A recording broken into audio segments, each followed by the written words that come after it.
mean, I don't know about you, but I kind of teased on what Jeannie would do. Yeah. She always, God, I mean, talk about brilliance. She could spin a story like no other. She, you know, and I'm from the South. You're from the South. I grew up in Montgomery, Alabama, and well, mostly out in the country. But yeah, so I got your same roots there, girl. I think, and I can't attest to the rest of the country, people from the Northwest or Northeast or whatever that is. But I think people in the South, I grew up on stories. My grandmother used to sit and tell us stories when we were just little tiny kids, and she'd tell us the old bar story. It was some big old bar used to come around, and he kept asking for his big toe. Where's my big toe? And all the little kids are sitting around, and grandmother's telling this story about the bar looking for his big toe. And it was like, just love stories. So is it just, I mean, did we all grow up on, like Jeannie did, you did, I did? Yeah. Are we unique with that? I was with a bunch of people from different parts of the world last week on that trip, and we'd sit there and I'd listen to them tell a story and I'd go, I will fall asleep.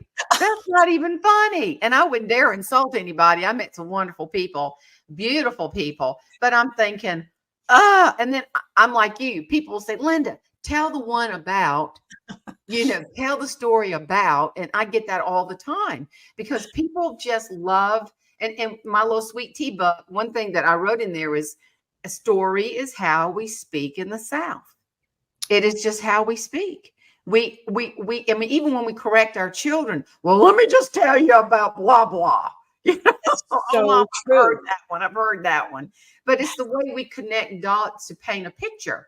Mm-hmm. And it is really an art. And I didn't really realize it until I started hanging out with a bunch of humorist and watching how Jeannie could take a nothing story and create just beauty and stuff that people still laugh about.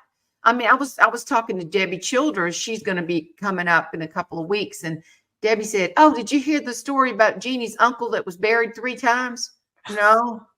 Did you hear about the woman in my church that we fried chicken for 4 times and she wouldn't die? I went, no. So, I mean, it's like a tsunami. One story relates to another story. And I tell this on Sunday afternoons. My grandmama would say, get in the car. We're going to see your cousin Wee Wee and your Aunt Fanny. I went, oh, who are these people? Oh, I remember that so well. Oh, you couldn't get away from it, man. You had to go sit there and listen. And at first it was like, oh, somebody deliver me. And then it became, whoa, this is good. So nice to hear people who had that experience. I remember we had to go over to Uncle Ulysses and Aunt Flossie's house on Sunday afternoon. Uncle Ulysses and Aunt Flossie. See, but the thing was, they had air conditioning. And back then, that was a big deal. So I didn't mind going over there so much. But I don't remember I think I played jacks on their linoleum floor in the kitchen while they did whatever they did or something like that. I remember my mom and daddy. I mean, I know about the air conditioning thing because that was a real gift. We finally went over to see my Aunt Annie. I called her Aunt Annie Ann. I added in another Aunt Annie, but she had color TV. And that was a big deal. And my daddy got so motivated when we got back. He didn't buy color TV. He got one of those sticky screens that you put over it. And people were green and purple. And I don't know if you remember that. That's a poor man's color TV. But I did not know that. I knew nothing about that. You have enlightened me. Yeah. Oh, Lord, that was hilarious. Just the little tiny things that I remember. My granddaddy was a great storyteller. And he spoke Gullah, and he would sit down with all of us and say, we're growing vegetables in the garden. I want to take some vegetables down, just like that. I mean, it was poetic, and that's a dying language, which I love. But did you record it by any chance? Yeah, I did. I've got the night before Christmas in Gullah. It been full dark to Christmas, and all to the house. I ain't been a rabbit for stir, neither been no mouse. Them stocking, they hung by the chimney dead at him, sure, and think the Sandy Claus will soon be there. They done gone very straight. They been take about candy they had. But I learned that from my grandfather. He would tell us Bible stories too that they weren't, we talk about Adam and Eve in the garden of Eden, and then Nicodemus walked up, and we're going, where's Nicodemus in Genesis? But but still, it's just the art of the way they process things, and it truly is handed down. When my cousins would sit there and say, "Y'all hear about Teta, cousin Teta?" And that was a funny woman that lived on the island. And I tell this because it's about the way you handle things. And a teacher was so angry with her the last day of school, when she retired, and said, "Lady, I got a good mind to knock your teeth down your throat." And cousin Teta said, "Oh, I'll save you the trouble." She took out her dentures and handed it to the woman. My God. But everybody remembers Teta because of the way she would flip things around and make it funny. And somebody told me that during the Great Depression, she went out to the chicken house to get an egg, and there was a snake, and it had 2 big lumps in it.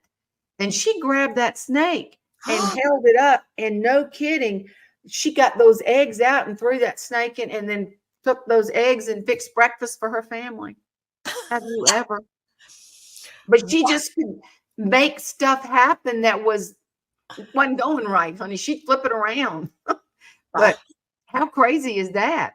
It's just those beautiful, beautiful stories of just its heart and soul and reality and authenticity and love. And my grandmother was blind by the age of, I don't know, in her 20s or 30s. I think she was pretty much.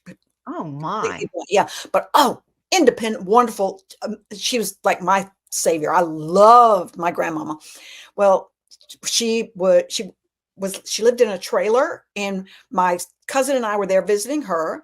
My cousin was the same age as me, Selma. And grandmother, again, she's blind. All she needed to do was she grew her own vegetables, and she'd pick her own vegetables, and she'd wash her own vegetables.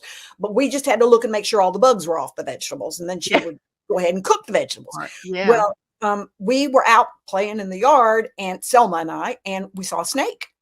And of course, we're like 6 years old or something, and so we were running, and grandmother, we see a snake. She comes running out of that, and it had steps down with a rope so she could hold on as she was walking down. She came out with the hoe, and she's tromping down those steps, and she goes, "Point me in the right direction." And she's chopping the ground like this, and she's going to point me in the right direction. And she was going to get that snake before they got her grandbabies. Oh, isn't that beautiful?